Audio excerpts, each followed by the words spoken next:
Assalamualaikum warahmatullahi wabarakatuh. Adik-adik, hari ini kita belajar biologi lagi tentang bab baru, yaitu tentang pembelahan sel. Nah, sebelum pembelajaran dimulai, alangkah baiknya kita berdoa terlebih dahulu menurut agama dan kepercayaannya masing-masing. Nah, setelah berdoa, kita lanjut pembelajaran tentang mitosis dan meiosis. Tapi lebih tepatnya yang akan dipelajari hari ini yaitu tentang siklus sel, amitosis, mitosis, dan meiosis. Jadi kita belajar tentang keempat subbab ini. Lanjut ke yang pertama ada siklus sel. Nah, dari siklus sel di gambar kita bisa lihat di sini itu ada fase interfase dan fase mitosis atau fase M. Nah, di fase interfase ini terdapat G1, terdapat S, dan terdapat G2. Nah, pada interfase ini tidak terjadi pembelahan dan inti sel umumnya tidak terlihat. Jadi pada fase interfase ini sel-sel dan organel-organel yang terdapat dalam sel itu sedang bertumbuh, berkembang, dan bersiap untuk fase pembelahan di mitosis. Nah, yang namanya siklus, jadi nanti setelah dari G1, setelah S, setelah G2, lalu ke mitosis, nanti akan berulang kembali ke G1, S, dan G2. Jadi terus berulang ya. Nah, lalu di sini ada G1. Nah, G1 ini kurang lebih itu terjadi 11 sampai 12 jam. Ini itu terjadi antara akhir mitosis dan awal fase S di sini G1. Fase ini tidak terjadi sintesis DNA, namun RNA, sehingga interfase sebenarnya bukan fase istirahat dan terjadi sintesis protein di fase G1. Nah, menjelang akhir fase G1, enzim yang dipakai untuk sintesis DNA menjadi aktif. Nah, pada fase akhir ini tuh menjelang ke S, DNA itu mulai aktif. Nah, fase S ini terjadi selama 8 jam. Fase S ini DNA bereplikasi dan selnya membuat duplikat dari kromosom. Nah, setelah fase S selesai, nah ini ada DNA replikasi di sini itu di fase S. Setelah fase S selesai, masuk ke fase G2. Nah, fase G2 ini bersiap-siap untuk mitosis. Nah, ini itu fase G2 itu sintesis protein meningkat sebagai langkah akhir persiapan untuk membelah. Kemudian fase ini disebut fase G2. Kenapa? Karena adanya jeda antara sintesis DNA dengan mitosis. Nah, sintesis DNA kan di sini. Dikasih jeda itu dengan fase G2. Nah, kan ini sintesis DNA, di sini fase mitosis. Nah, yang menjeda antara dua ini itu ada fase G2. Nah, ini amitosis. Amitosis ini merupakan pembelahan biner. Jadi pembelahannya itu langsung, tidak melalui tahap tertentu. Dan ini itu terjadi pada hewan uniseluler seperti bakteri, ada euglena. Nah, di sini jadi pembelahannya secara langsung ya, nih. Pembelahannya langsung. Lalu ada mitosis. Nah, mitosis ini pembelahannya tipenya menghasilkan dua sel anak yang memiliki jumlah kromosom sama dengan induknya. Mitosis terjadi pada perbanyakan sel tubuh atau sel somatis. Jadi si mitosis ini untuk sel tubuh. Nah, sel tubuh ini memiliki kromosom berpasangan sehingga disebut diploid atau 2N. Pembelahan mitosis ini memiliki beberapa tahapan seperti profase, metafase, anafase, dan telofase. Mari kita simak berikutnya. Nah, ini ada fase-fasenya. Nah, ini fase G2 yang tadi interfase ya. Nah, nanti langsung masuk ke profase. Nah, di sini profase, ini prometafase, ini persiapan tahap profase akhir menuju ke tahap metafase. Seperti ini, anafase dan telofase. Nah, selanjutnya ada proses pembelahan mitosis. Nah, ada interfase tadi, terus yang pertama ada profase. metafase, anafase, telofase, dan menghasilkan sel anak. Nah, profase ini ditandai dengan benang-benang kromatin yang ada di dalam nukleus menebal dan memendek yang kemudian berubah menjadi kromosom, diikuti oleh hilangnya anak inti. Nah, di sini bisa dilihat benang-benang kromatin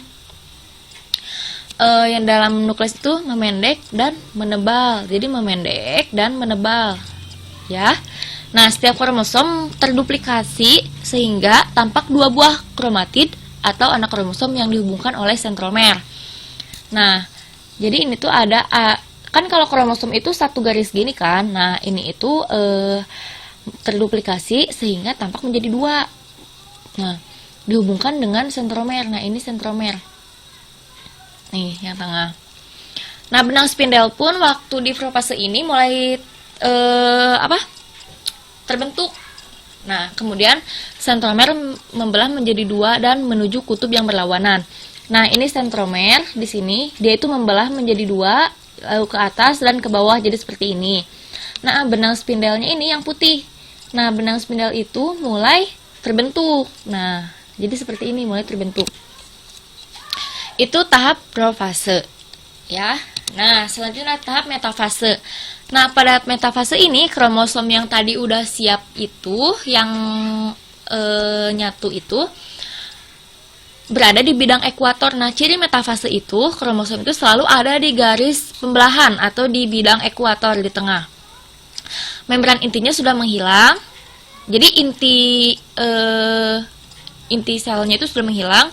Kromosom berada di bidang ekuator dengan sentromernya seolah kromosom berpegang pada benang spindel. Nah, jadi si kromosomnya itu seakan-akan sedang berpegangan kepada benang spindel, ya. Dan pada fase ini kromosom ini sangat terlihat jelas terdapat pada tengah-tengah si bidang pembelahan. Selanjutnya ada anafase. Nah, anafase ini ditandai dengan adanya kromosom terbelah menjadi dua bagian yang menyebabkan masing-masing kromatid bergerak menuju ke arah kutub yang berlawanan karena ditarik oleh benang-benang spindel tadi. Nah, jadi yang tadi sudah siap di tahap metafase ada di tengah ini, mereka itu ditarik oleh benang spindel menuju ke kutub yang berlawanan. Jadi seperti ini, ya. Sehingga pada tahap anafase kromatid sudah berada pada kutub yang berlawanan. Nah, jadi ini sudah pada kutub yang berlawanan. Nah, dari gini jadi hasilnya seperti ini. Lalu selanjutnya ke tahap telofase. Nah, di tahap telofase ini kromatid mengumpul pada kutub-kutub. Jadi ini sudah mengumpul pada kutub, lalu benang gendong yang tadi itu menghilang dan kromatid yang tadi membentuk memendek dan menebal itu menjadi kusut dan menjadi butiran kromatid. Nah, selaput inti terbentuk kembali. Nah, ini selaput inti terbentuk kembali. Dan nukleus mulai terlihat lagi. Setelah itu terjadi proses sitokinesis, tahapan di mana sel mengalami invaginasi atau pelekukan ke dalam bidang ekuator yang menyebabkan sel terbelah menjadi dua dan membentuk dua buah sel baru yang jumlahnya kromosom sama dengan induknya. Nah, jadi ini mengalami pelekukan ke dalam bidang ekuator. Nah, ini nih terdapat pelekukan di sini. Nah, ini itu proses sitokinesis, ya. Kita next selanjutnya ke meiosis. Nah, meiosis ini merupakan tipe pembelahan yang menghasilkan 4 sel anakan. Nah, yang tadi mitosis itu menghasilkan 2 sel anak. Nah, meiosis ini menghasilkan 4 yang memiliki jumlah kromosom setengah dari jumlah kromosom induknya atau haploid. N, ya, ini haploid. Meiosis ini terjadi pada sel kelamin atau sel gamet. Kalau mitosis kan tadi di sel tubuh, kalau meiosis di sel kelamin. Nah, pembelahan meiosis ini memiliki beberapa tahapan, yaitu meiosis 1 dan meiosis 2. Tapi secara berurutan itu adalah meiosis 1. Nah, meiosis 1 terdiri dari profase 1, metafase 1, anafase 1, dan telofase 1. Setelah dari telofase 1, masuk ke profase 2, metafase 2, anafase 2, dan telofase 2. Jadi secara berurutan itu seperti ini, lalu ke sini, ya, ke bawahnya. Nah, di sini ada gambar sel meiosis, pembelahan cara meiosis. Nah, jadi tahapnya seperti itu. Nah, di profase 1 ini di meiosis ini tuh terdiri dari 5 fase yang berbeda-beda ya. Jadi pada prefase yang pertama itu terdiri dari fase leptoten. Nah, leptoten ini kromatin berubah menjadi kromosom. Kromosom tersebut terdiri dari 2 kromatid. Nah, ini nih penggandaan kromosom di sini.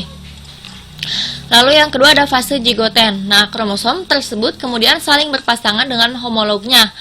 Homolognya tersebut disebut sinapsis. Nah, terbentuk sinapsis. Nah, di sini. Nah, ini nih. Yang pembentukan kompleks sinapsis. Nah, yang ketiga ada fase pakiten. Dan pada fase ini ada duplikasi kromosom. Fase pakiten juga membentuk kromosom tetrad. Nah, terbentuknya kromosom tetrad, pindah silang dimulai. Jadi pindah silang antara kromosom yang lain yang berbeda itu di sini terjadi pindah silang. Nah, lalu ini yang keempat ada fase diploten. Ini terjadi pindah silang pada kiasma. Nah, terbentuk kiasma, kompleks sinapsis mulai menghilang. Nah, di sini terbentuk kiasma ya.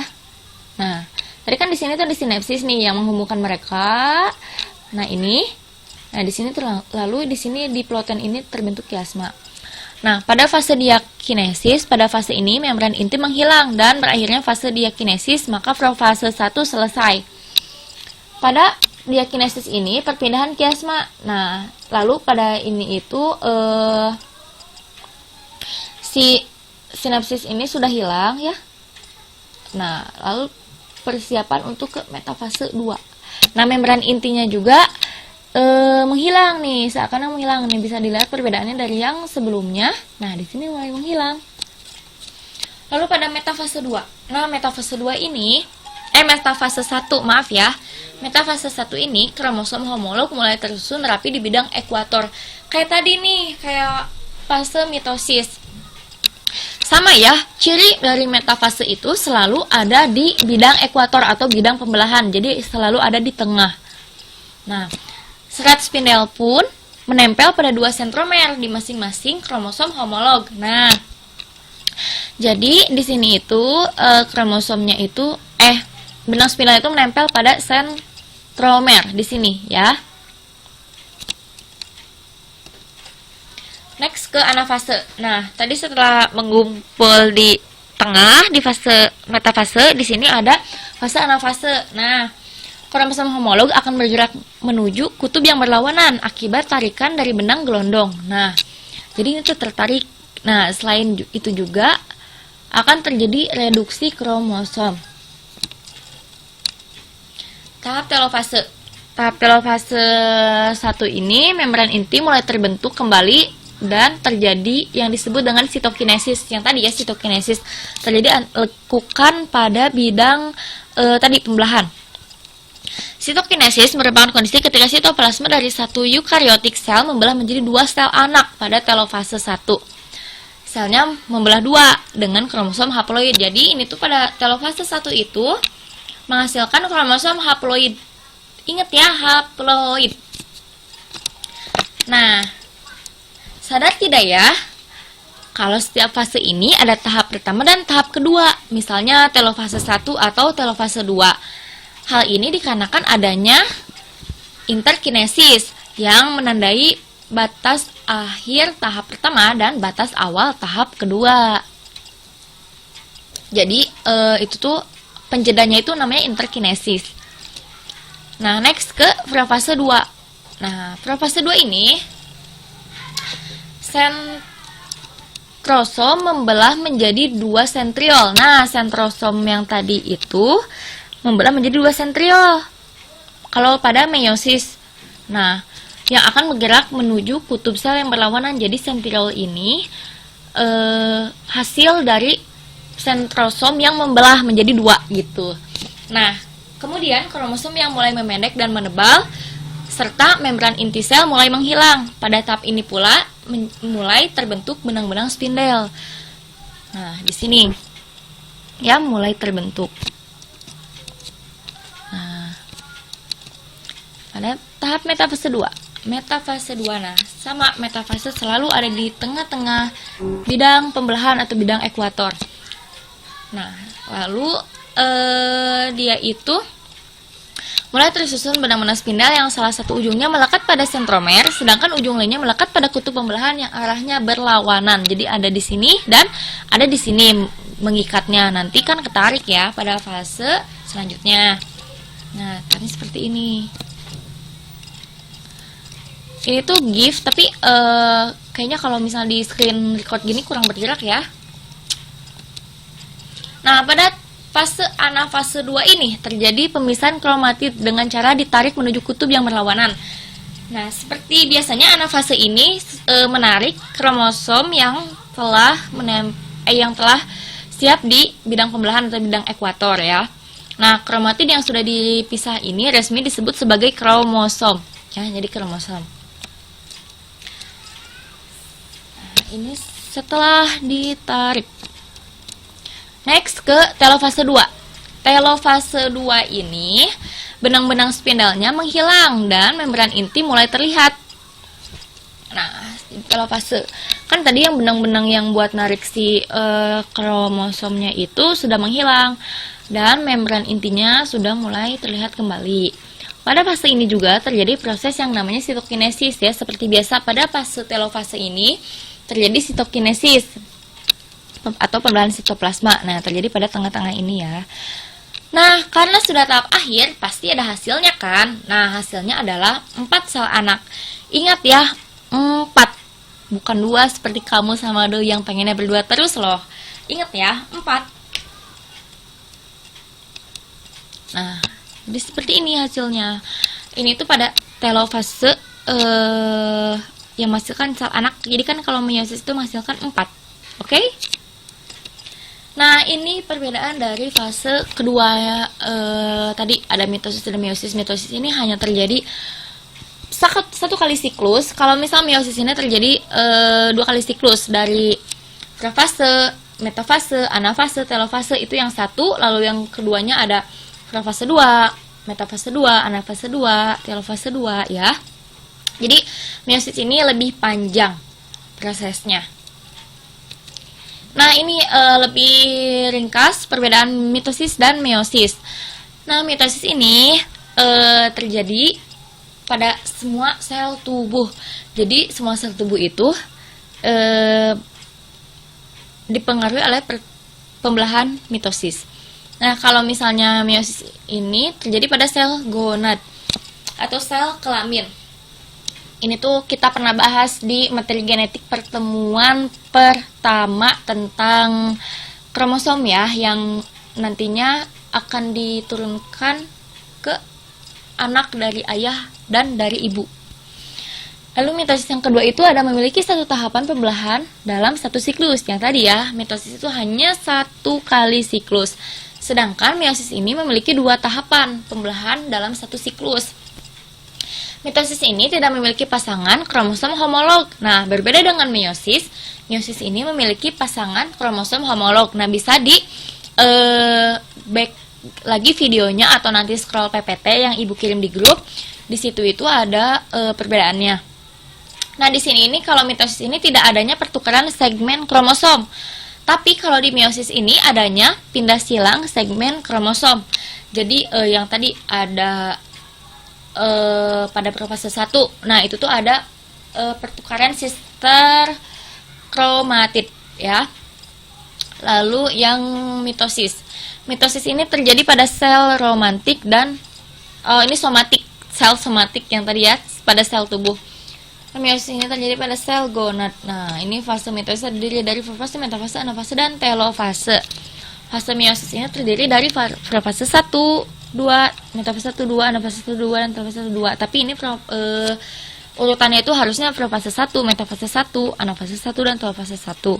Lalu baru yang kedua ya. Jadi secara bersusunan itu dari yang ke 1 dulu. Kalau mitosis ini bertujuan untuk masa pertumbuhan. Dan meiosis ini bertujuan untuk mempertahankan diploid atau sel anak. Nah, sel anak bersifat diploid atau 2N.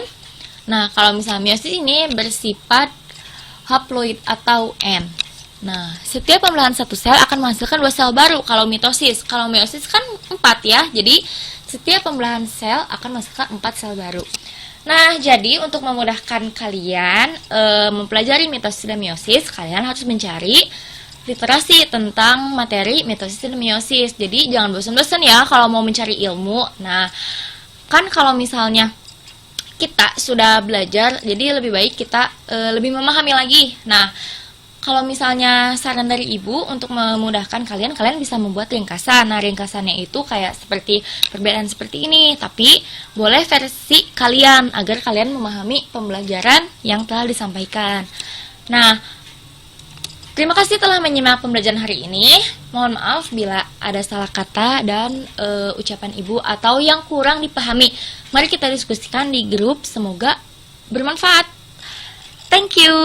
Assalamualaikum warahmatullahi wabarakatuh.